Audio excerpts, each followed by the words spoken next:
কি ধানের জ্বালা ফেলাইতেছেন আপনি? কাটারি বুক। এটা বিঘাতে কত মন ফলন? 20 থেকে 25 মণ ফলন হয়।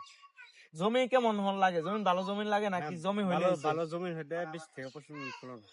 এটা হইতাছে কাটারে বুক, কাটারে ধানের চাউল। সারা বাংলাদেশ ব্যাপী চিনে থাকেন, সারা বাংলাদেশ ব্যাপী এটার একটা সুনাম ছড়িয়ে ছিটিয়ে আছে এই ধানের। এই ধান আমাদের দিকে এখন ভালো প্রচলন আছে। আগে ছিল 28-29, কিন্তু ওটা এখন বাদ দিয়ে মানুষ এই কাটারে বুক আর এসটি একটা কি জানি ধান আছে, ওই ধান কিন্তু চারা ফেলতেছে মানুষ সাধারণত। এটা আসলে বিঘে প্রতি 20 থেকে 25 মণ ফলন আসে যদি ভালো জমি হয়। আর জ্বালা কিভাবে ফেলে দেখেন, আমি একটু দেখি। এই যে এইভাবেই কিন্তু জ্বালা ফেলানো হয়। গ্রামের কৃষকরা ব্যস্ত সময় পার করছে ধানের চারা ফেলা নিয়ে। এই ধানের চারা হইতে প্রায় 1 মাসের মতো সময় লাগে।